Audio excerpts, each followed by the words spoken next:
nossos cursos técnicos e de pós-graduações alcançaram um número expressivo de inscrições. Esse é um resultado muito positivo para a gente. Então, compartilhamos com vocês e agradecemos por imprimirem nossa identidade em espaços diversos. Então, a nossa gratidão aí para os nossos alunos e os nossos colegas e parceiros. Então, para compartilhar com essa nossa celebração, hoje o amigo e também parceiro, né, o professor doutor Paulo Roberto do Amaral Ferreira, que é professor do campus Nilópolis, ele nos brindará com a oficina Práticas e Metodologia de Pesquisa, Bibliometria e Revisão da Literatura. Rapidamente, né, para falar aí, sintetizando o currículo do Paulo, ele é graduado em Ciências Contábeis pela Universidade Federal do Rio de Janeiro, ele é doutor e mestre em Administração pelo Instituto COPEAD, da UFRJ, ele possui 12 anos de experiência em empresa multinacional, líder mundial no setor de bebidas, onde desempenhou diversas funções na área de projetos e controle de qualidade. Desenvolve pesquisas na área de negócios internacionais pela UFRJ e alfabetização financeira pelo IFRJ.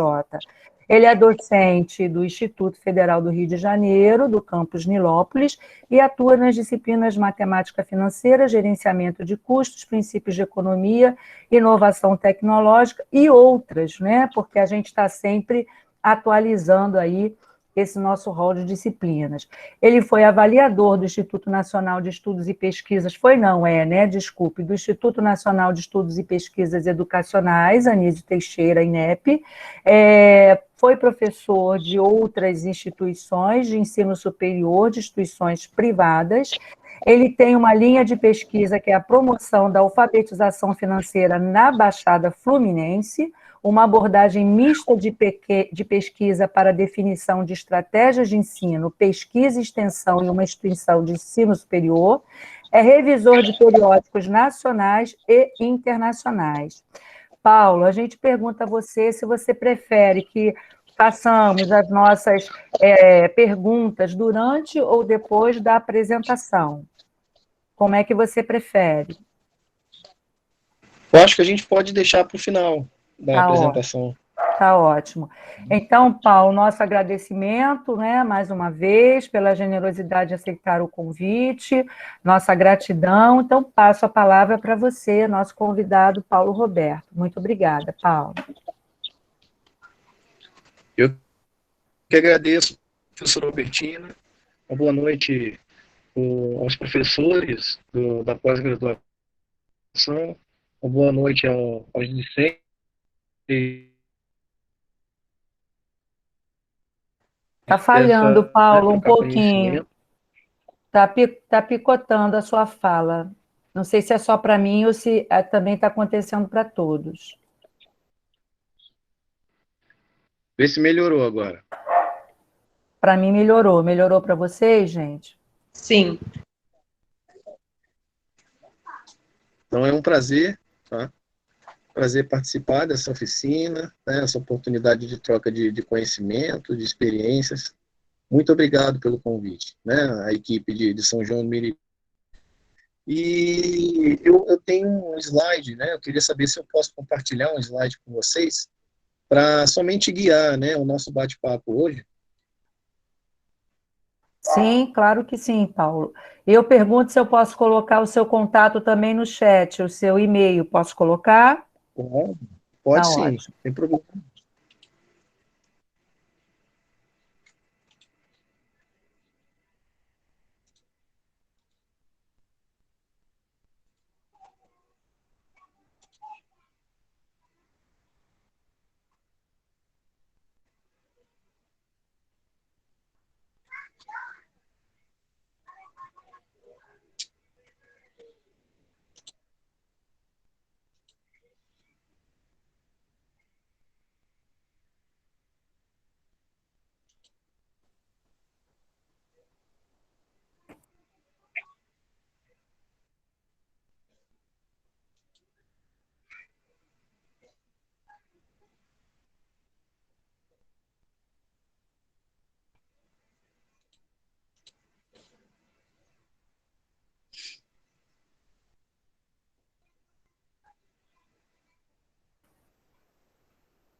Paulo, ainda não apareceu para a gente aqui, não. Tá, Tá tá. lento, né?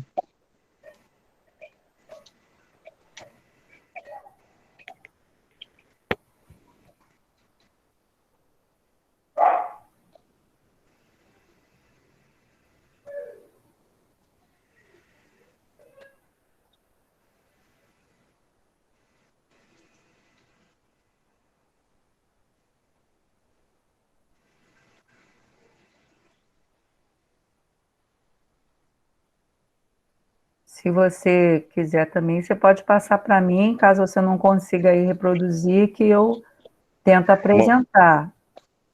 tá certo.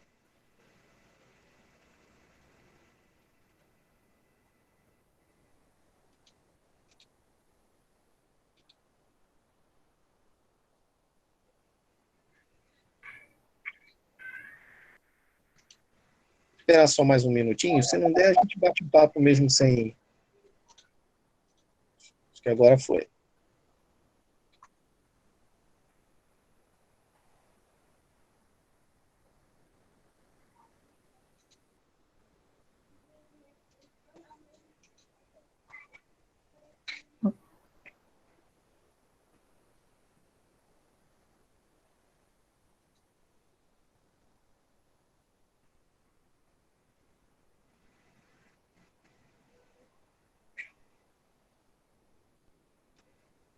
Não, não apareceu ainda não, Paulo. Vê se vai agora. Não está abrindo aqui para a gente ainda não.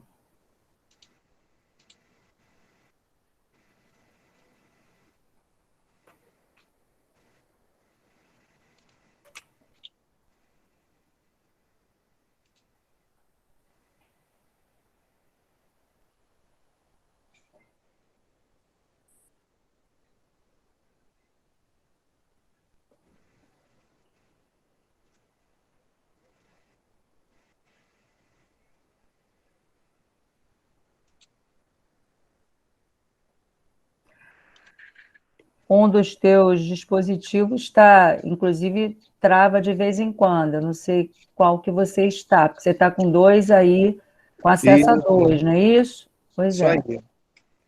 Bom, vamos lá. Vamos batendo o nosso papo e vamos ver se a internet melhorar. Aí eu compartilho a minha tela com vocês. Porque Tá aqui está ótimo. oscilando demais. Então pode ser que ao longo do nosso bate-papo melhore e aí eu coloco para vocês. Tá bom.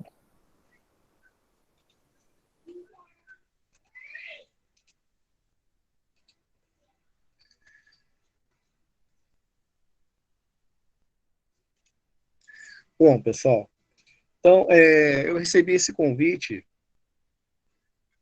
para falar né, da prática de pesquisa que nós desenvolvemos em Nilópolis, no grupo de pesquisa de alfabetização financeira. Tá? E é um grupo de pesquisa que tem como objetivo né, a alfabetização financeira de crianças, jovens, adultos que residem na Baixada Fluminense. E qual é o objetivo, então? Como é que eu planejei esse nosso bate-papo? Né, eu vou apresentar, dentro desse grupo de pesquisa, nós temos várias iniciativas de pesquisa. Porém, eu vou apresentar uma específica, né, que é justamente a adoção de duas técnicas, né, a bibliometria e a revisão da literatura, mais especificamente a revisão seletiva da literatura, na construção dos nossos estudos, na construção da nossa pesquisa. Tá? E o que é bibliometria?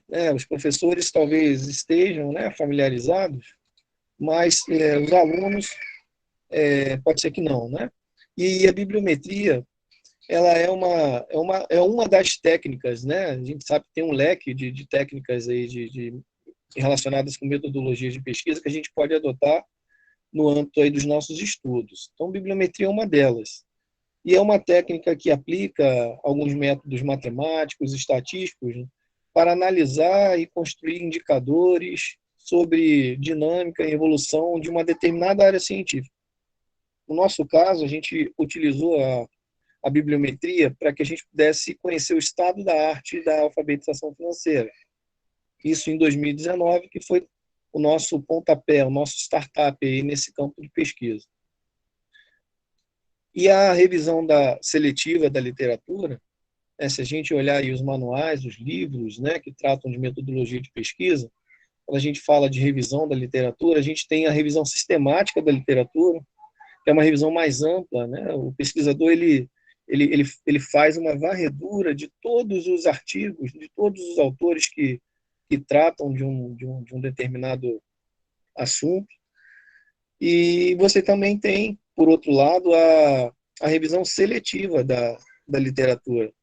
E nesse caso, não é a intenção do pesquisador fazer essa varredura, em todos os artigos, na totalidade dos artigos, como é feito num doutorado, por exemplo. Nessa revisão seletiva, o objetivo é outro, é revisar e relatar em maior detalhes um leque específico de estudos anteriores. E mais à frente eu vou justificar, vou mostrar para vocês por que nós adotamos essa revisão seletiva da literatura. Tá bom? Muito bem. Então, por quê? Porque nós incluímos aí no nosso dia a dia de estudos, dentro do nosso grupo de pesquisa de alfabetização financeira, a bibliometria e a revisão sistemática. Porque ambas as técnicas elas são empregadas em ciclos iniciais de pesquisa. Então, no nosso grupo de pesquisa, nós nós trabalhamos com alunos de iniciação científica. Então, são alunos que chegam muito cru, e no que diz respeito ao conhecimento científico, Então, normalmente com esses alunos, a gente, num primeiro ciclo, a gente trabalha com bibliometria, com revisão, para que justamente o aluno, não, após esse momento que é teórico e cansativo, para que o aluno possa nos ajudar com sua criatividade, com sua perspectiva, possa nos ajudar a entender como é que a gente pode posteriormente aplicar o conhecimento que nós adquirimos aí com a bibliometria e com a revisão da literatura, que são duas etapas teóricas, são conceituais, é uma construção aí de conhecimento, para que depois, sim, com esse conhecimento a gente possa aplicar num estudo específico. Esse é o nosso objetivo dentro do grupo de pesquisa. Então, vou dar um exemplo, Aliás, o exemplo eu já estou dando, já estou falando do grupo de pesquisa. Nosso grupo de pesquisa começou em 2019. O nosso objetivo é a promoção da alfabetização financeira em 3 públicos-alvos, crianças, jovens e adultos, e todos eles residentes na Baixada Fluminense. Então, como uma instituição de ensino, nós trabalhamos com professores, Então, nossa missão no grupo de estudo é qual? Formar, informar, orientar os indivíduos, as famílias, os microempreendedores sobre 3 pilares, conhecimento, comportamento e atitude financeira, para que a gente possa levar a qualidade de vida para a comunidade e ajudá-los a atingir o bem-estar financeiro. Então, essa é a nossa missão dentro do grupo de estudos. E dentro dessa missão, nós temos várias iniciativas. Por exemplo, no âmbito do ensino, nós temos a iniciativa de gamificação de disciplinas da área financeira. No âmbito da extensão, nós temos a iniciativa da jornada da alfabetização financeira. E no âmbito da pesquisa, por exemplo, nós temos a iniciativa de mapeamento do nível de alfabetização financeira da Baixada Fluminense.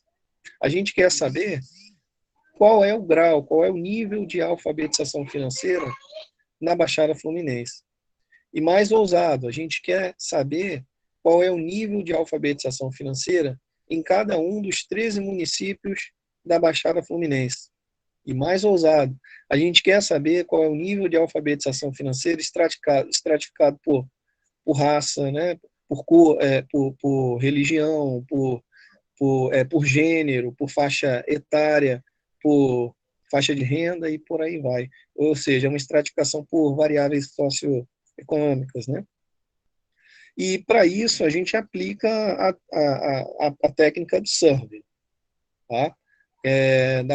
Com a aplicação de questionários físicos, né, e na modalidade presencial. Isso foi o que nós desenhamos lá em 2019 e 2020, mas tivemos alguns problemas justamente por conta do Covid, né, do impacto do Covid, né, do isolamento, da quarentena, no planejamento da nossa instituição, no planejamento das nossas pesquisas.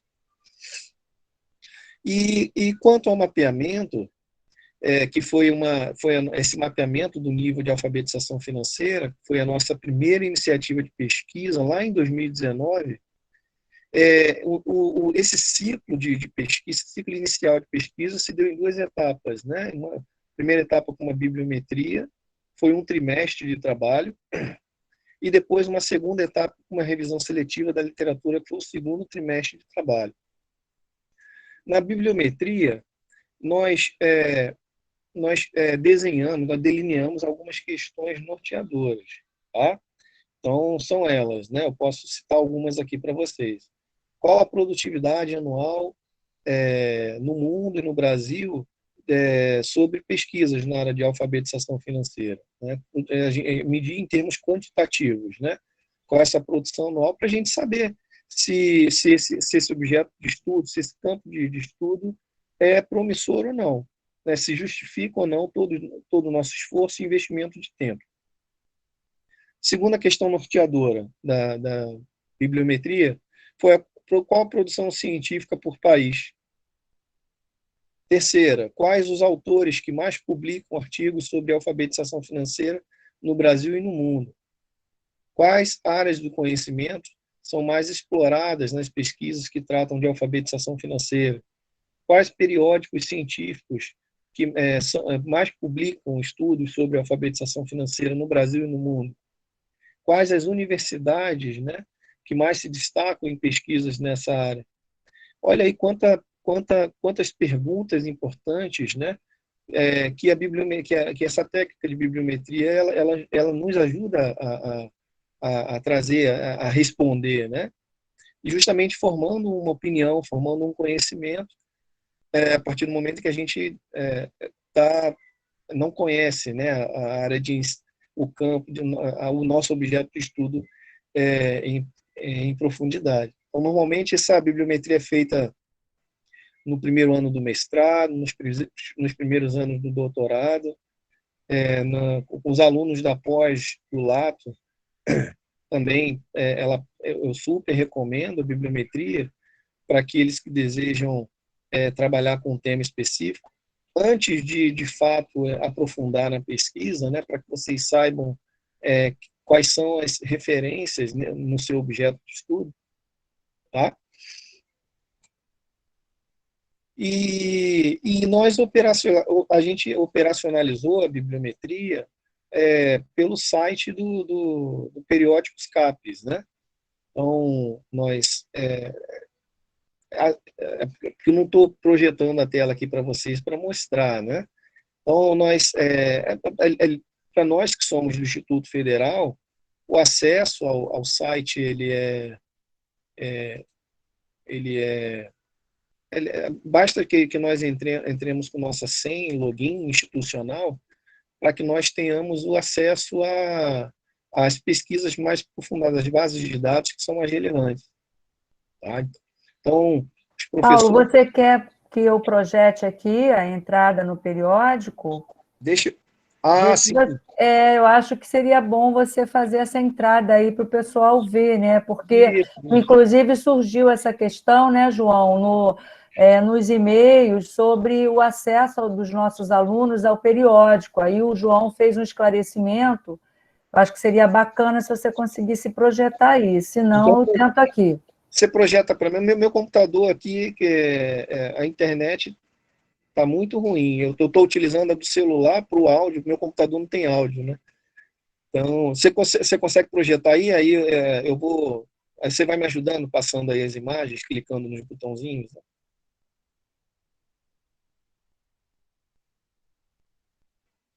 Tina, você está sem som.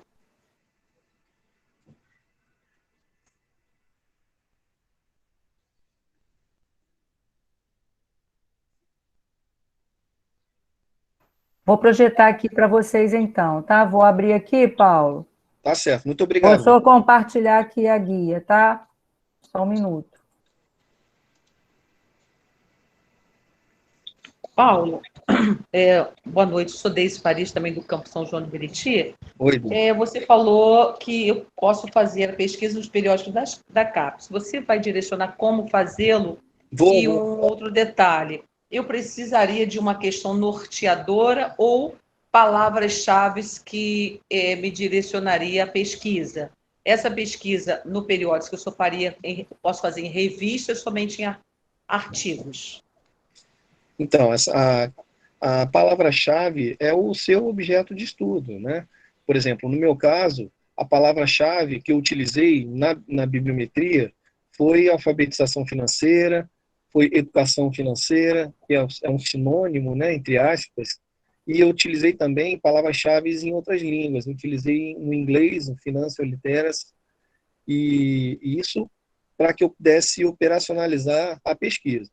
As questões norteadoras, elas fazem parte, no nosso caso, eles fizeram parte do nosso planejamento de pesquisa. Para que a gente vai acessar a Web of Science, por exemplo, né, testar,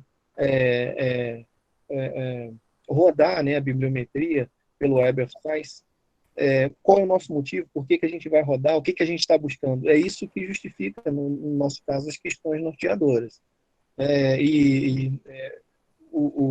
Nós optamos por essa linha, né, optamos pela bibliometria, justamente por estarmos num começo de trilha aí, né? Em 2019 a gente estava começando o nosso trabalho, então a gente queria não ter dúvidas conceituais sobre a alfabetização financeira, e a gente queria também mapear as universidades, os professores que serão relevantes aí nessa temática.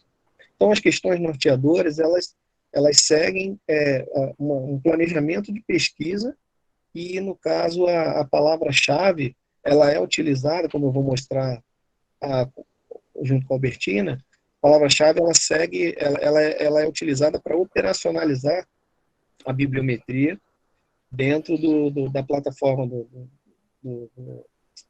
do Web of Science, tá?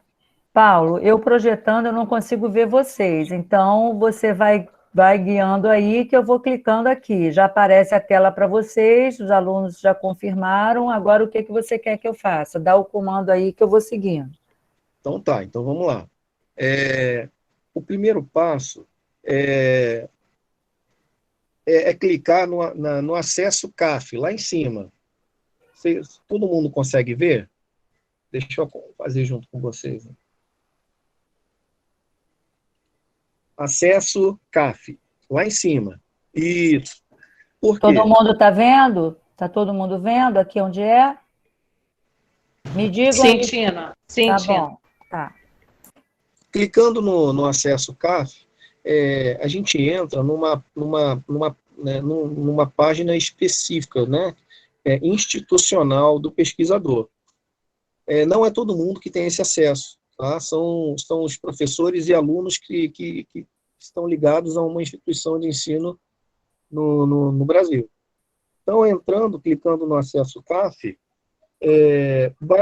basta posteriormente, no nosso caso, o IFRJ, pode clicar, digitar, no IFRJ, e depois clicar em enviar.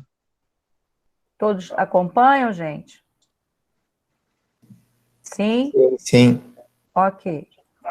Perfeito, Tina. Então agora nessa etapa, nós entramos com a nossa senha institucional, né, login senha institucional.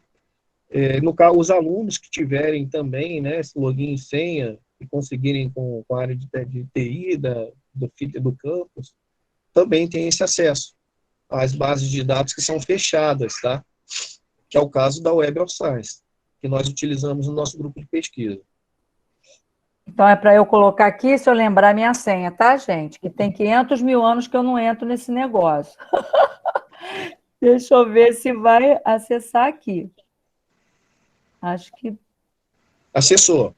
Agora, tá. Lá embaixo, Robertina, desce lá embaixo e clica em avançar. Aceitar. Aceitar, isso. Muito bem. Então, como a gente sabe se nós conseguimos entrar, né, na página institucional? Agora, ali embaixo de periódicos CAPES, lá em cima, Albertina, tem escrito lá, acesso por Instituto Federal do Rio de Janeiro.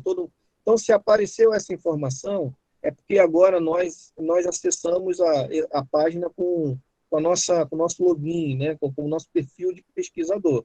Espera aí, Paulo, todo mundo consegue ver isso? Aqui abaixo do periódico CAPES, acesso por Instituto Federal, ok para todo mundo? Ok. Beleza. Pronto. E agora... Tina, só uma informação rápida aí, e a propósito que a Deise está falando também, há uns dias atrás eu mandei e-mail para vocês, todos os nossos alunos da pós-graduação, eles já têm acesso ao CAF com o login deles do SIGA e com a senha do SIGA no automático. Isso para os nossos alunos da pós-graduação do campus, tá? Então, assim, eles já conseguem acessar com o e-mail deles que eles cadastraram no SIGA. Tá ótimo. Obrigada, João. Perfeito. Então, prosseguindo, agora, Albertina, você clica em buscar base. Embaixo Tá aqui embaixo. Isso, buscar base. À esquerda. Todo mundo está vendo aqui, gente? Responde, gente, que eu não estou vendo Sim, vocês. sim, Albertina. Tá, obrigada. Desculpa ser chata. Vamos lá, posso clicar, Paulo? Pode. Então, aparece um campo aí para que você digite qual é a base que você vai trabalhar. Então, no nosso grupo de pesquisa, a gente trabalha com a Web of Science, tá? Que é uma base de dados de responsabilidade da Clarivate Analytica, né? Que é uma das principais bases de dados aí no mundo, né?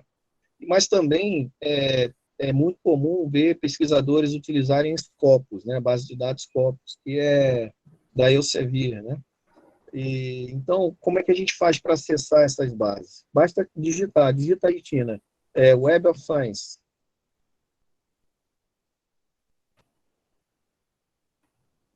E clica aí no botãozinho enviar.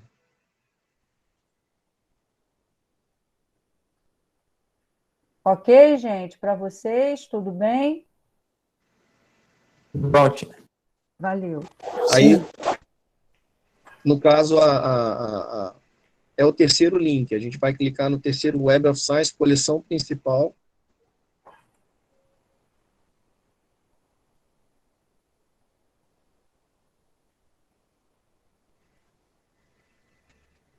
Deu ruim aí, gente? Não, tá abrindo, né? abrindo. É que todo mundo ficou parado, eu também. Falei, eu congelei, meu Deus. Vai lá, Paulo. Aqui para mim congelou, né? Pode clicar na Web of Science, coleção principal.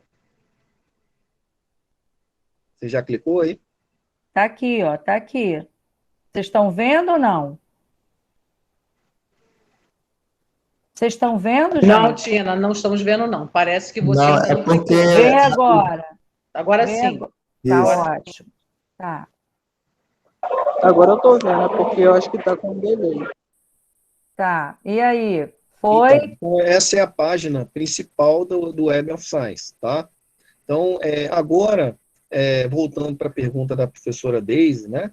É que a gente vai entrar com as palavras-chave, né, do nosso estudo, da nossa pesquisa. Então, a gente precisa, na bibliometria, escrever chamado de algoritmo, né? Mas não é nada demais. No nosso caso, como é que foi o nosso algoritmo?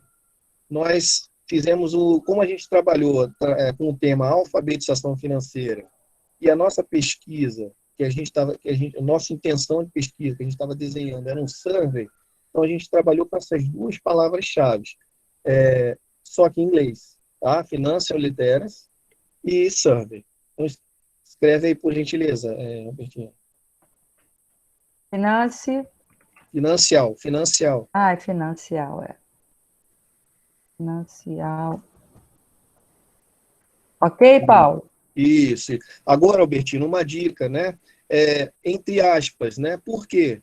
Porque se a gente não colocar a aspas, quando a gente for fazer a busca, a gente vai ver que a gente vai ter artigos somente com a palavra financial e artigos também somente com a palavra literacy. Então, é por isso que a gente coloca aspas, né? Para que, na hora que a gente for ver os artigos que retornarão para a gente, eles vão considerar a palavra composta. Por isso é que a gente coloca aspas, né? Na palavra-chave. Então, cuidado nessa etapa. Então, agora, ao lado, Albertina, tem um campo que é tópico. Clica aí em tópico, Albertina. Então, tem uma descrição aí do que significa esse tópico. A gente pode deixar em tópico mesmo, e quando a gente deixa em tópico,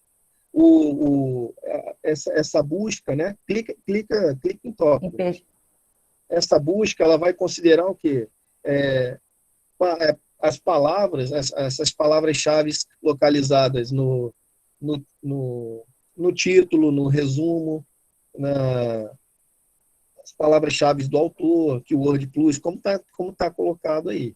Né? Então, esse é o critério que normalmente é utilizado nas pesquisas. Tá bom? Claro que você pode flexibilizar. Tem uma série de outros critérios aí que você pode colocar no seu filtro aí para que você busque seus artigos. No nosso caso, nós utilizamos o tópico, né? Então, clica aí no tópico, Albertina. Não pesquisa ainda não. Agora você vai adicionar linha. E agora a gente vai colocar a segunda palavra-chave. O conectivo é o E mesmo. Clica aí no conectivo. Né? Olha aí como a gente vai formando o algoritmo. Pode ser E, pode ser OU. No nosso caso é o E. Né? A gente quer artigos que são de alfabetização financeira e que tenham aplicações de survey, né? da técnica do survey. Agora você escreve survey. Muito bem. Pronto. Estou aprovado em inglês, gente? Estou aprovado em inglês? Vai lá. Tópico, agora, de novo? Agora você coloca no período, ali embaixo, ó, tempo estipulado. A gente trabalhou com os últimos 20 anos, então você coloca intervalo de anos personalizado. Aí você digita lá em cima 2000, né? E deixa 2021. Pode ser 2021. É uma simulação, né? Pode ser. Pronto. Agora sim, você clica, Bertini, em pesquisar. Está todo mundo acompanhando, gente? Quer que retorne? Não, eu gostaria de voltar um instantinho. Ele colocou e-survey. Por quê? É o tipo de pesquisa, você só quer pesquisa que tem essas palavras, mas que seja pesquisa survey. Por isso que você fez esse construto? Então, nós planejamos a pesquisa para que nós pudéssemos fazer medir, né, o nível, o grau de alfabetização financeira na Baixada. Uhum. E a gente vai medir esse nível, esse grau de alfabetização financeira através de um survey. Só que a gente não sabia como na época, né?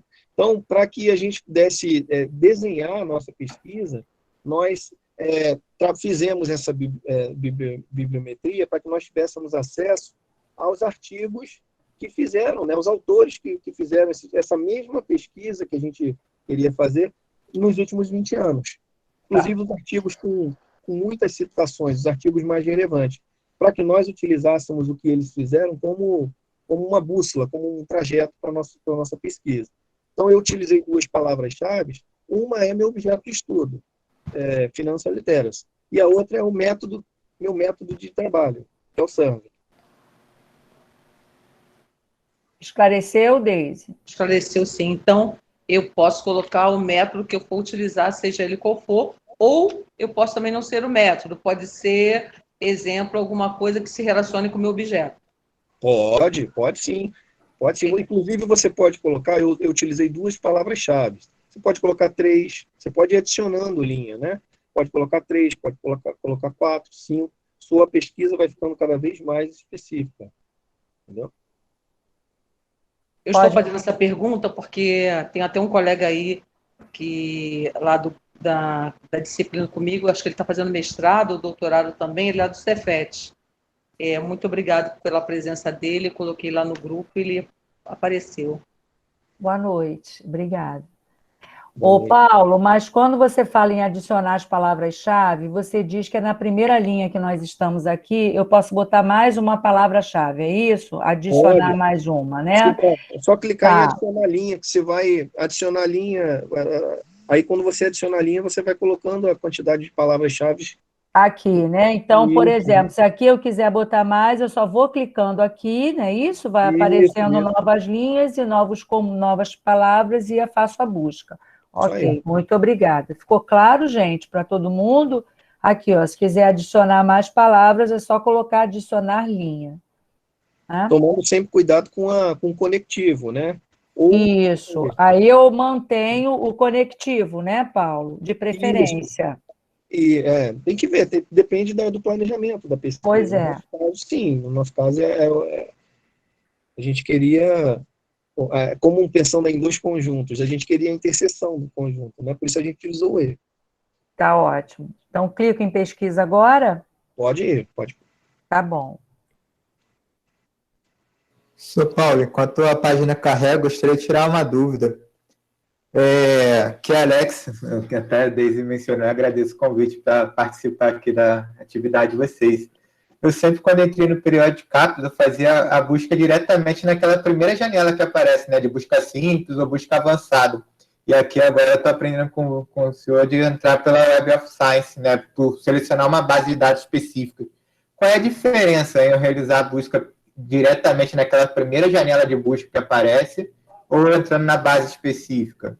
Boa pergunta, Alex. Se você fizer a pesquisa, né, fizer a busca naquela primeira janela, aquela primeira janela é o acesso aberto da página, né? Ela não te dá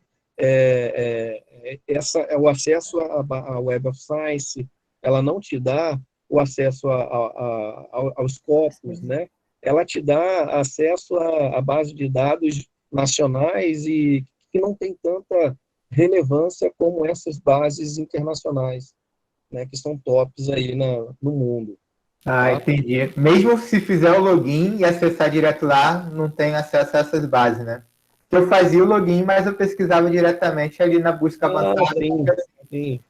Eu confesso que eu nunca tentei. Eu nunca tentei. Eu faço o login e eu sigo esse passo a passo que a professora Albertina está fazendo, né? Não, tá ótimo. Obrigado. Mas, ô Paulo, é importante justificar isso num trabalho? Por que você está fazendo a entrada por essa base de dados para nossos alunos aí, pesquisadores? Sim, é necessário justificar esse percurso? Sim, eu já li artigos, né, que tratam dessa questão. O pesquisador relatando que ele utilizou a senha dele institucional para que ele tivesse acesso às bases que são fechadas, né, da plataforma CAPES. Não tem problema nenhum. Isso, inclusive, o fato do aluno ele ter acesso a essas bases que são fechadas, né, o Web of Science Scopes, isso aumenta a relevância do trabalho dele, né, porque ele tá pesquisando, ele tem acesso a informações que nem todo mundo tem. Então, é importante no capítulo, no tópico de metodologia, não precisa escrever muito, mas descreve, né, esse passo a passo e fala para o teu leitor, né, que você teve esse cuidado, né, de acessar institucionalmente a plataforma CAPES. Isso é bacana. Beleza. E para fazer essa escolha, né? Isso. Da base de dados, tá bom. Isso.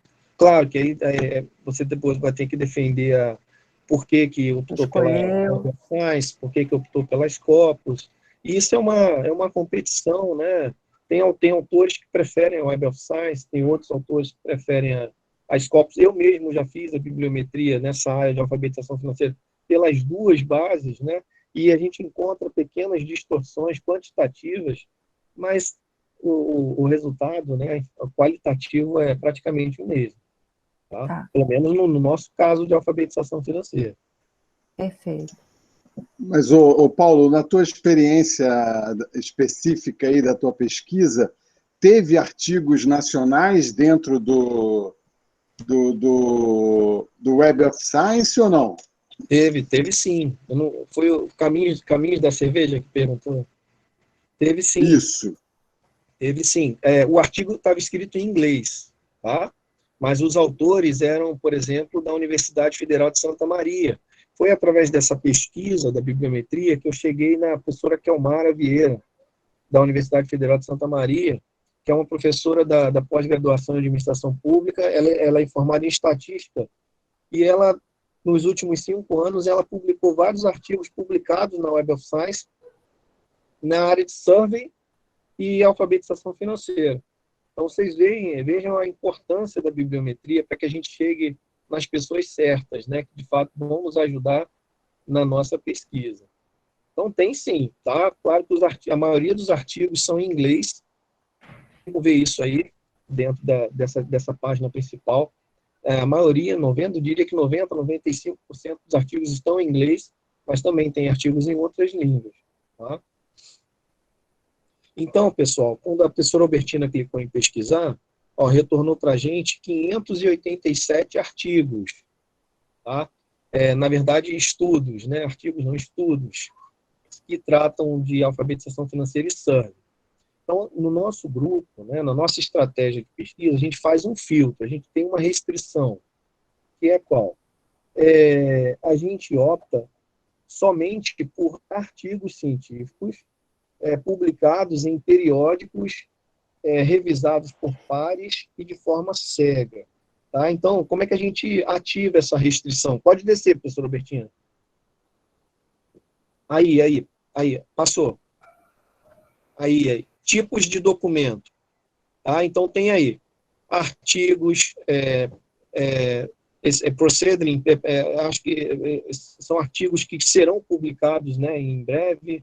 Tem aí artigos de revisão, enfim, justamente para que nós possamos fazer um filtro dos artigos de melhor qualidade, a gente optou pelo primeiro tópico, artigos, né? E se a gente olhar aí nas definições no manual do Web of Science, são justamente esses artigos que já foram publicados nos periódicos e, portanto, passaram por um rigoroso critério aí de avaliação. Tá? E fazendo esse filtro, você vê que cai, né? A gente tem 570, um N de 570 e agora está um N de 470. Tem que clicar em refinar, professora Albertina, refinar a busca. Não, eu só estou dizendo que aqui, só para mostrar que primeiro apareceu 587, né? E aí os artigos, quando você faz a seleção, estou só seguindo o que você está dizendo, já vão para 476, né? E agora o que você quer que eu refina mais? Só isso, aí clica em refinar. Isso. Aí você já reduziu o nosso N. O nosso N está em 476 e vai ser o N que, no caso, a gente vai trabalhar. Tá? E agora, a partir de agora, voltando mais uma vez para a questão da professora Daisy, a gente começa a responder as questões norteadoras. Tá? Então, para responder essas questões norteadoras, de forma até rápida e objetiva, essa plataforma do Web of Science é excelente, tá, pessoal? Porque ela tem todas as ferramentas que a gente precisa, né, para que a gente atinja os nossos objetivos de pesquisa. Então, vai para o canto direito da tela, professora Albertina, e clica em analisar resultados. Porque tu está num, eu estou no outro. Espera aí, analisar resultados. Isso. Aqui, todo mundo está vendo? Sim? Eu não estou vendo, não. Aqui, ó. No cantinho direito da tela, analisar resultados. Aqui, gente, aqui. Ok? Não? Sim, está dando para ver, sim. Sim. Tá, beleza. Posso clicar, Paulo? Pode.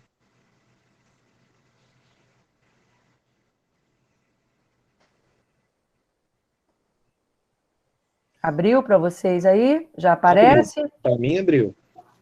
Bem, agora, aí na parte esquerda da tela, Albertina, tem aí todos os critérios, né, que a gente vai utilizar para responder nossas questões norteadoras. Então, como a gente quer saber, a primeira questão norteadora foi qual a produtividade anual, então clica aí, anos de produção. Agora, vê se você consegue, professora Albertina, focalizar aumentar? Aumentar? Não, pronto, daqui eu consigo ver bem, tá? Deixa eu ver se eu consigo aumentar. Não sei aonde que eu posso conseguir aumentar. Não, tem problema não. Daqui eu estou vendo bem, né? Não sei se Dá para ver dá bem. para ver, né? Dá? Tá. Então vejam bem, pessoal, olha aí o que esse primeiro gráfico está informando para a gente. É a quantidade de artigos produzidos sobre alfabetização financeira e survey ao longo dos anos, né? Ao longo dos últimos 20 anos. Tá certo? E o que a gente vê é que, conforme os anos eles vão passando, essa produtividade vai aumentando, né? Então, isso mostra para a gente, sinal de que esse tema ele vem ganhando relevância, né? Ele vem se tornando aí importante, né? No cenário não somente do mundo, como do Brasil. A gente tem como gerar esse gráfico, tá, pessoal? Só para o Brasil. A gente está gerando esse gráfico para o mundo. Paulo, é importante dizer que quando a gente posiciona o mouse, né, no histograma aí na coluna, aparece o número de artigos que foram publicados nesses anos, certo? Porque se você quiser só fazer um levantamento quantitativo de quantos artigos com essas palavras-chave você tem como já pode ser um artigo, né? Isso, Já é um trabalho, isso né? aí. Tem muitos artigos, Albertinho. Uma coisa interessante, Paulo, é você perceber que mesmo meio à pandemia foi o ano que mais se publicou. É verdade, é verdade. Né? Então, isso é importante saber, até quando fizer uma análise, entender esses histogramas, o comportamento desse histograma. Né? É verdade, é verdade. E você pode, inclusive, o Web of Science, ele te dá o atalho, se você quiser fazer o download dessa figura, tem aí fazer download, e tem, inclusive, várias opções de formatos, né, para download, que aí você salva no seu computador, e depois quando você faz o download, vem com as informações aí do N, com o N por ano, né? Aí você pode depois printar no seu artigo, ou você pode simplesmente arquivar no seu computador. Paulo, a gente chama o N, esse número que nós encontramos, é isso? É assim que se representa quando a gente faz esse levantamento?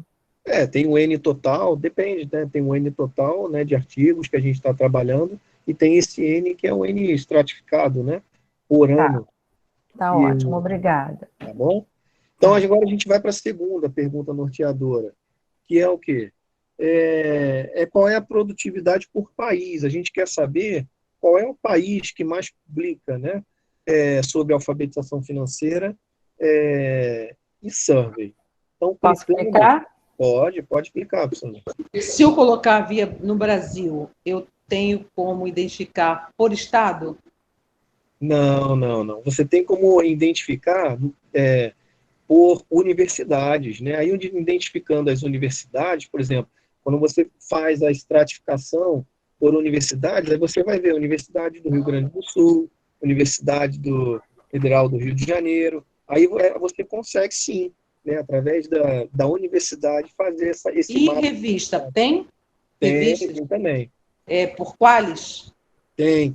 Essa tua pergunta foi legal, Deise, porque quando a gente fez a análise dos periódicos, a gente viu que no Brasil não havia nenhum periódico que concentrasse, né, que centralizasse artigos sobre alfabetização financeira.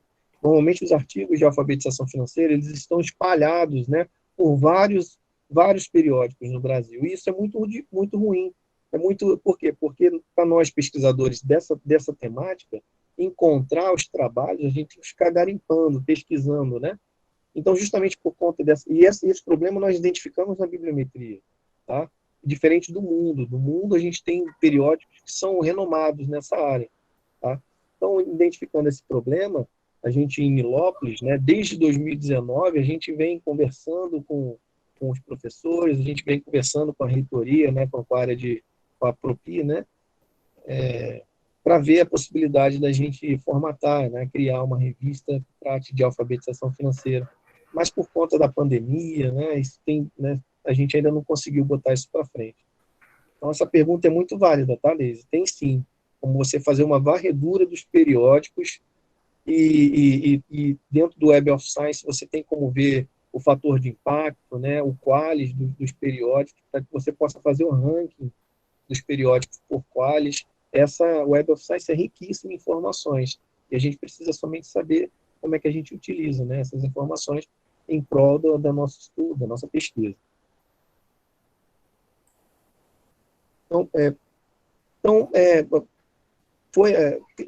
Clica no por autor, Albertina.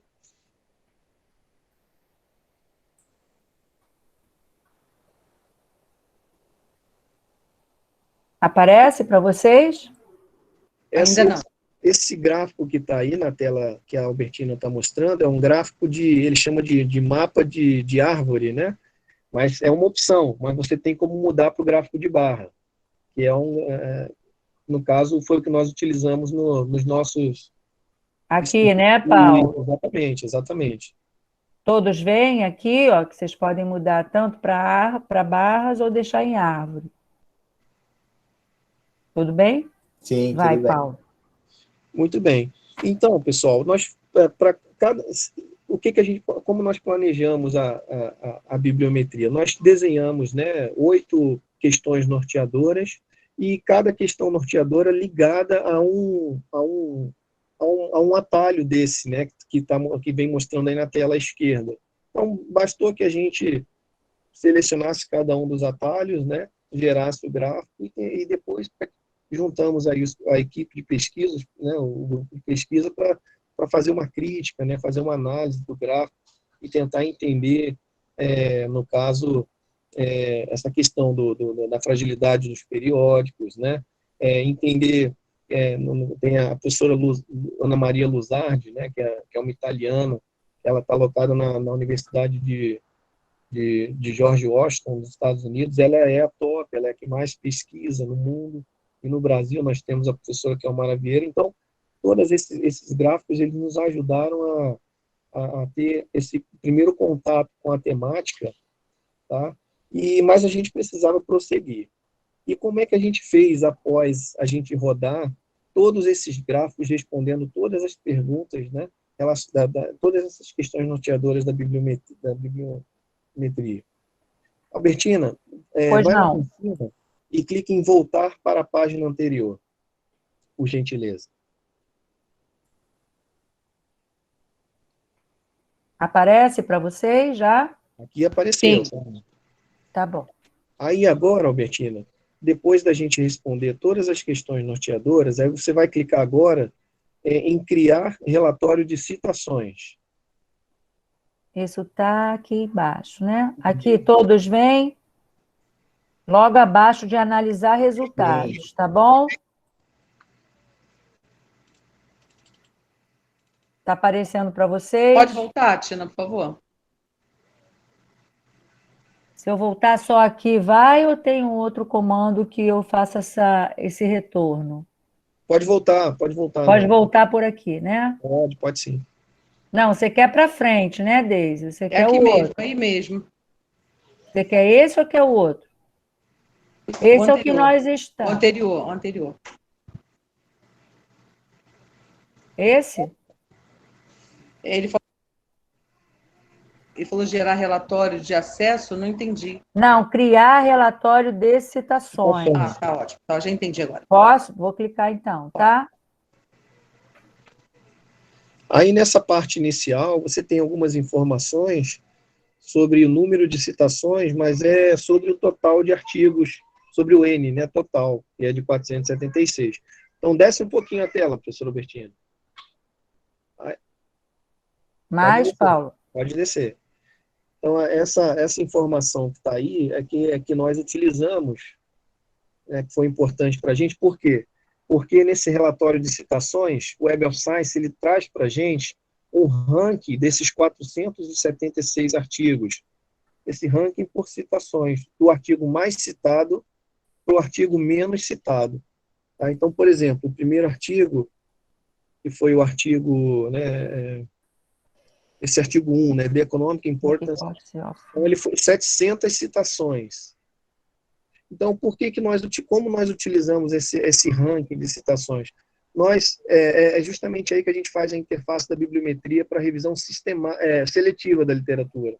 nós selecionamos, desses 476 artigos, nós selecionamos os 20 artigos mais citados nos últimos 20 anos. Tá? E depois, isso também, né, Paulo, no procedimento da pesquisa, isso também tem que ser indicado, né, que a gente pegou o artigo com maior citação para fazer essa revisão seletiva da literatura. Isso, sem dúvida, sem dúvida. Tá, A gente ótimo. precisa justificar para o nosso leitor, né, por que a gente está escolhendo o artigo que a gente está analisando, né? E esse argumento do número de citação é um argumento bacana, né? Porque são artigos relevantes, né? Na academia, né? Então, gente, até aí tudo bem? Desculpa, professor Paulo, tudo bem? Todo mundo está acompanhando? Parabéns, Paulo.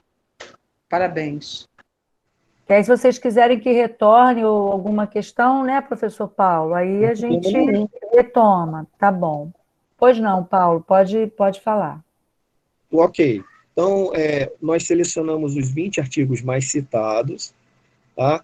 E nós, a partir de agora, saindo da bibliometria, que nós fizemos em 3 meses, toda a nossa equipe, né, de pesquisa fez em 3 meses, aí a gente planejou mais 3 meses para essa revisão seletiva da literatura, que foi onde nós aplicamos uma análise de conteúdo. E agora a gente muda, né, as questões norteadoras mudam. Nessa etapa de revisão seletiva da literatura, o que a gente quer saber? Como é que os autores eles definem a alfabetização financeira? Então, esses artigos mais citados, será que eles vão me responder isso? Provavelmente sim, né? São os artigos mais relevantes aí. Né? Quais as justificativas apresentadas pelos autores para a defesa dessa pesquisa? Quais os principais métodos de pesquisa adotados pelos autores? Que modelos de questionário, né? Nosso objetivo era aprender como desenhar, como elaborar um survey. Então, será que esses 20 artigos, eles nos apresentariam propostas de questionários validados estatisticamente? Quais são as hipóteses apresentadas pelos autores? Quais são as principais conclusões? Quais as limitações de pesquisa e quais as sugestões para pesquisas futuras? Então, essas foram as questões norteadoras dessa segunda etapa de pesquisa, foi a revisão seletiva, né, da literatura. E como é que nós fizemos essa análise de conteúdo desses 20 artigos? Nós fizemos uma triangulação, tá? Ninguém leu sozinho o artigo, nós distribuímos esses 20 artigos por grupos de pesquisadores, pelo menos 3 pesquisadores estudando, né, cada um desses artigos. Por quê? Porque isso é importante porque são perspectivas diferentes. Né?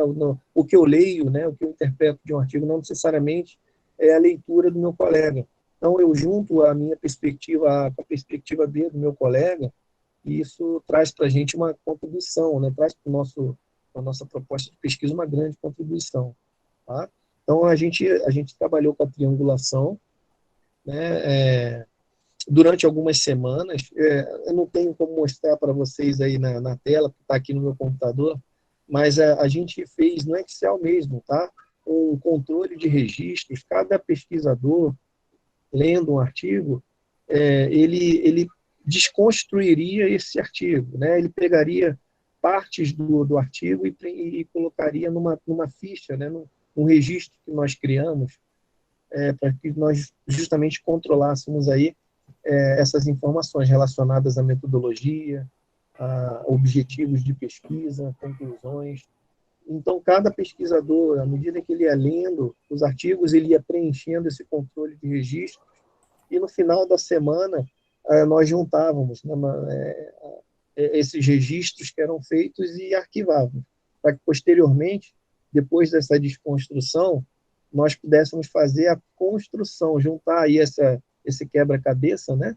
Juntar as informações chaves que nós, na análise de conteúdo, nós selecionamos, e tudo isso numa proposta de pesquisa que foi, de fato, o survey, né? Que nós fizemos, né? Que nós desenhamos aí para a Baixada Fluminense. Paulo, eu não tenho esse arquivo que inclusive você, quando eu fiz parte do grupo eu tinha esse arquivo, mas eu não tenho aqui no meu computador, mas eu posso passar depois para o João e o João compartilha com os nossos alunos, tá bom? Eu Inclusive, tenho esse arquivo. tá bom. Ou então, Tina, você mesmo, se quiser, pode postar lá no grupo da pós, na sala de aula no da pós. varal. Tá Você já bom, tem eu uma Tina, beleza. mande para o Alex. Ele pode deixar o contato para ele, seu, Tá dele, bom. e mandar para ele também, tá? Tá bom. Paulo, eu saio daqui agora ou você quer passar mais alguma informação aqui? Não, de bibliometria fechou. Tá? E aqui também eu estou fechando, tá, Tina? Tá, ficou bem para vocês? Ok? Alguém tem alguma dúvida? Só para fechar, Tina, que depois da bibliometria, dessa revisão seletiva, nós desenhamos, né, a nossa pesquisa, o nosso survey, e a gente foi a campo, né, fazer um pré-teste em dezembro de 2019, e foi muito bacana, foi muito legal. Nós coletamos 168 questionários, né, físicos, né, junto com os alunos de graduação, de alunos de iniciação científica, e o que nos possibilitou testar o nosso questionário, testar aí as nossas perguntas, e nós planejamos para o primeiro semestre de 2020 as etapas, né, de survey, de aplicação do survey nos municípios da Baixada Fluminense, nos 13 municípios. Mas nós tivemos problemas justamente por conta da... Então, Paulo, deixa eu perguntar uma coisa. Essa bibliometria e essa pesquisa seletiva, essa revisão seletiva, ela nos dá informações para que eu monte o meu questionário e faça o pré-teste. Eu diria que na bibliometria te mostra, te leva aos artigos mais relevantes.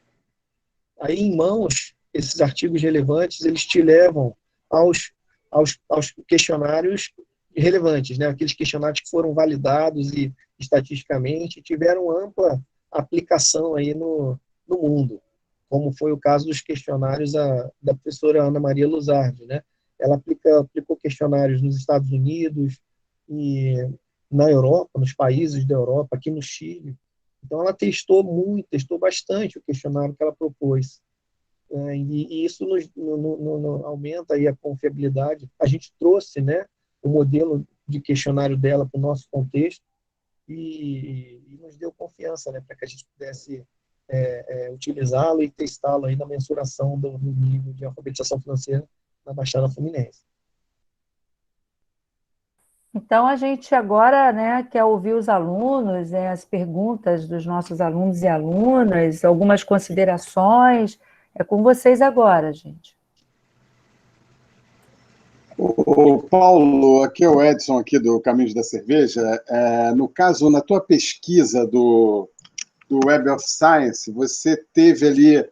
Mas você teria alguma coisa a nível nacional para fazer essa pesquisa, da mesma forma que o Web of Science te dá, essa ferramenta de você fazer essa varredura toda dos artigos, de repente, dos artigos nacionais, que, pelo visto, acho que os artigos são, a maioria, estrangeiros, né, escritos em inglês. Você teve esse tipo de busca também, de pesquisa, dentro dos artigos nacionais?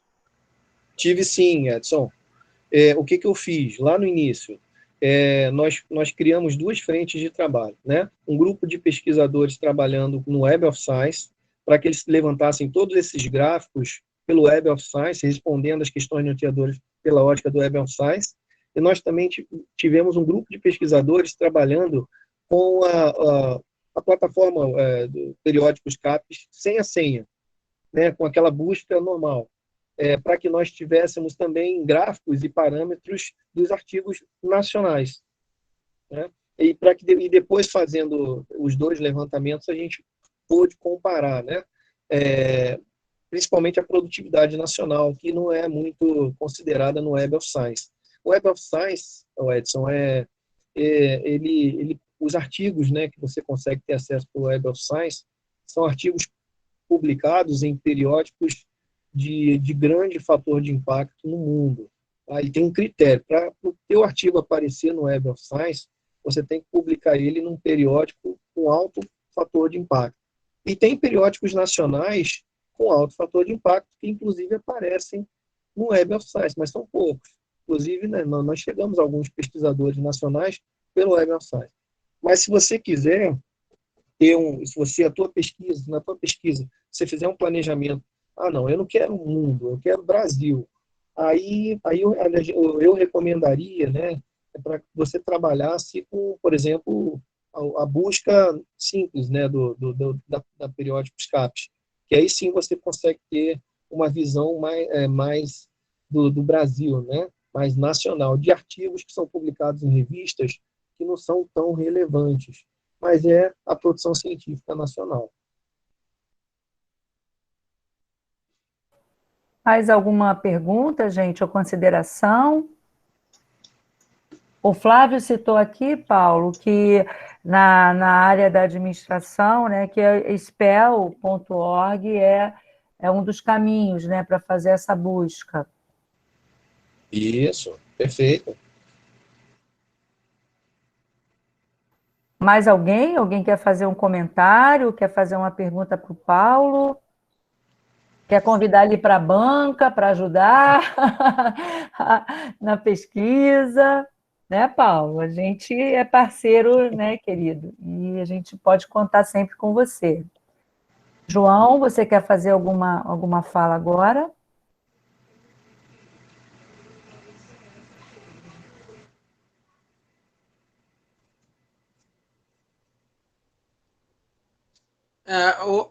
O Edson levantou a mão aí novamente, Caminhos da Cerveja.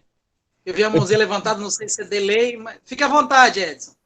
E o Anderson depois, não é isso? Beleza. Levantei sim. Deixa o pessoal falar primeiro e depois eu...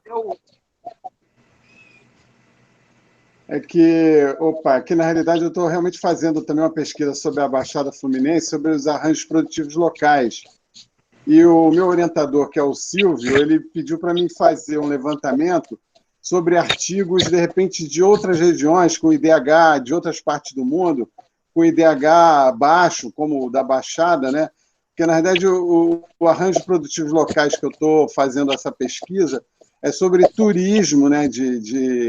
Sobre a questão turística, e principalmente da questão da Baixada Verde, que aí já é uma outra abordagem, né? Sobre a Baixada, sem essa pegada aí violenta da Baixada Fluminense, que de repente numa pesquisa no Google, se você faz uma pesquisa, coloca a Baixada Verde, aparece algumas coisas mais interessantes do que apenas a violência, né, que a gente já está acostumado e sempre vê a Baixada dentro dessa perspectiva, né? E, assim, eu achei interessante que, de repente, a gente vai conseguir, fazendo essa pesquisa aí pelo Web of Science, né, de repente, pegar alguma coisa, tipo, a gente estava procurando alguma coisa pela Colômbia, pelo Peru, alguma coisa na África, que tivesse algum paralelo com a Baixada Fluminense, e, de repente, a gente vai estar fazendo essa pesquisa e, de repente, essa questão da bibliometria vai ser interessante para a minha pesquisa, no caso. Para mim, foi excelente. Parabéns, Paulo. Aprendi bastante nesse tempo aí. Muito obrigado. Obrigado. E parabéns pela tua pesquisa, né? Muito interessante.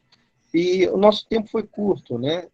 Tem muita coisa de bibliometria que a gente poderia falar, conversar, né, em uma noite inteira. Por exemplo, a gente pode, naqueles 470 e poucos artigos, né, que nos foi dado, né, nos foi apresentado, a gente pode fazer o download desses artigos e jogar esse download, né, jogar esse arquivo numa plataforma de nuvens, né, para que a gente consiga identificar quais são os termos mais falados pelos autores, ou a gente pode jogar no outro software, como eu já fiz, eu tenho estudos também com isso, né, com esse programa, que me mostra qual a rede, qual a conexão dos autores, né, de todos esses autores, desses 400, eu consigo ver a conexão entre eles, se eles estão falando a mesma língua, se eles não estão falando a mesma língua. Isso, para mim, é interessante, que eu vejo, eu tento me aproximar daqueles que têm mais afinidade, né, com o meu propósito de pesquisa. Então, esse gráfico de rede, né, de autores, ele me ajudou nisso também.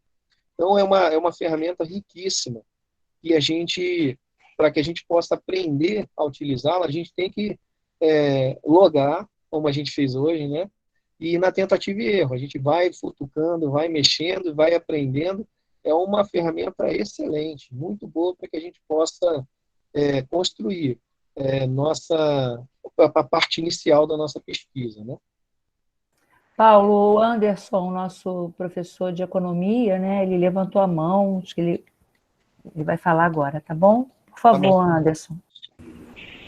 Paulo, agradeço aí a palestra, o aprendizado aí gerado. E sobre a questão da pesquisa que você mencionou sobre a questão da educação financeira para os anos iniciais, na Baixada Fluminense, considerando essa pesquisa também a educacional, lá do 2010, né, do governo Lula, que lançou essa ideia de cidadanização da educação financeira, junto com as entidades, né, junto com a CVM, Banco Central, entre outras entidades. Também produziu um material muito bacana que está disponível, né, para a educação financeira nas escolas. A CVM é a nossa parceira no campus também, teve 2 vezes no campus. Acho que é interessante também levantar essa questão, né? Não só a questão da biometria, que você mostrou muito bem, a ideia da educação financeira que você falou no início também. Deve ouvir um pouco. E do mais, obrigado aí pela palestra. Eu que agradeço a sua pergunta, Anderson. Nós temos acesso, né? Nós tivemos acesso a vários materiais já existentes, né? Da CVM, do Banco Central, que também tem um eixo forte em educação financeira, mas a gente tem um problema, a gente trabalha com um problema de pesquisa, né? Dado todo esse material existente, toda essa filosofia de educação financeira construída no Brasil e no mundo nos últimos anos, por que é que hoje em dia as pessoas continuam cada vez mais endividadas, estão cada vez mais endividadas, inadimplentes? Então, a conta não fecha, né? Então, a gente tem várias frentes de trabalho no nosso grupo, e uma delas é entender isso. Por que a literatura não bate com a prática? Porque os livros, os manuais são excelentes, a linguagem é boa, mas na prática as pessoas estão cada vez mais sem o letramento financeiro. Então a gente estuda isso, viu, Anderson? A gente tenta compreender esse fenômeno, né? De qual é a dificuldade das pessoas, se a questão psicológica pesa, ou seja, tem várias frentes de trabalho. Citando, né, já que eu falei em frentes de trabalho, a gente tem trabalhos com grupos focais, né, a gente se reúne com grupos, né, da Baixada Fluminense, para que a gente possa, no olho, bater papo sobre perfis de endividamento, e para que a gente possa compreender como é que as pessoas se endividam, como é que as pessoas lidam com o orçamento, né, dentro de casa mesmo, como é que é o diálogo das pessoas, das famílias. E a partir desse grupo focal, a gente escreve, por exemplo, casos de ensino. Nós temos casos de ensino, né, reais, que surgiram justamente a partir desses grupos focais, né, sobre pessoas que se endividaram porque não se prepararam, né, para os imprevistos. Então, justamente por conta dessa experiência que nos foi relatada, a gente desenhou um caso de ensino para que ele seja utilizado numa pós-graduação, né, relacionada à alfabetização financeira, gestão financeira. Então, nós temos várias frentes. Então, trabalhamos também com etnografias, porque a gente quer entender qual é o comportamento das redes, né? Como é que as pessoas formam opinião nas redes sobre finanças, né? Então, a gente estuda os youtubers, né? O Pai Rico, a Ana Cury, né? A gente estuda o diálogo deles com o público deles, a gente estuda a necessidade, o que as pessoas, né, que se inscrevem nesses canais, elas buscam de fato, e será que elas têm o retorno desses canais? Então, nós temos várias frentes, né, de trabalho nesse campo de alfabetização financeira, que está um pouco... Nós fomos prejudicados aí pelo Covid, nós reduzimos bastante a velocidade, né, das pesquisas por conta do Covid, e é por isso que a gente não vê a hora, né, de voltar para o presencial, né, para o tradicional, para que a gente possa envolver mais alunos, envolver mais professores e pesquisar, né? Mas obrigado pela pergunta. Uma maravilha, Paulo, eu que agradeço aí. Oh, desculpa, Albertina. Nada, eu ia falar isso, né, que era para você falar. Vai lá. Eu agradeço aí a tua consideração. Até porque as manuais da CVM, do Banco Central, aquela cartilha, elas ficam muito distantes, né? E você falou agora no finalzinho dos blogs, né? Tem a Nath Finanças, que é era uma estudante de Nova Iguaçu, né? Da Universidade Privada de Nova Iguaçu, que fez um blog de educação financeira que foi muito famosa, né? Inclusive, recebe patrocínios aí de instituições financeiras, né? Para fazer divulgações, etc. Mas eu acho que, assim, esses manuais ainda ficam muito aquém, né? Eles estão muito distantes da realidade dessas pessoas. Eu estou falando isso porque eu pesquisei também a educação financeira dos bancos, tem os tomadores de empréstimo de bancos comunitários, e eles fazem uma discussão, uma roda de conversa de educação financeira a partir de suas realidades. É mais ou menos o que você acabou de dizer, né? Esses grupos focais, não deixam de ser um grupo focal de educação financeira também. Porque os manuais estão bem distantes, acho que quase plenamente o que você falou aí. Tá? E do mais, acho que é isso também. Isso. E tem uma outra questão, a BNCC, né? Ela em 2020 coloca, está escrito lá, que a educação financeira é obrigatória nas escolas, na modalidade transversal. E como é que a gente vai operacionalizar isso, né? Se professores, os de matemática eles não se sentem preparados para esse desafio, né? Porque uma coisa é dar aula de matemática, outra coisa é você dar aula de alfabetização financeira, né? Que envolve economia, envolve psicologia, envolve uma série de outras questões. E é uma discussão do cotidiano, né? Exatamente.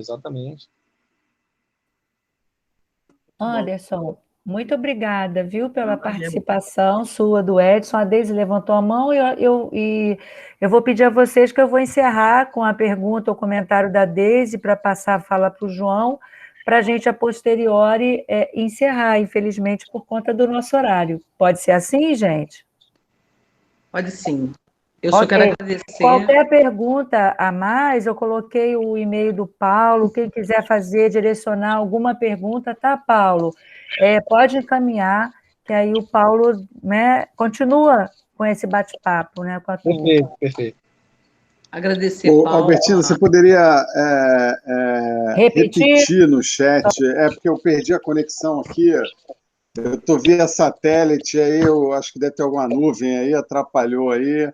Eu caí 2 vezes aí. Tá ok aí, Edson? Já coloquei, tá?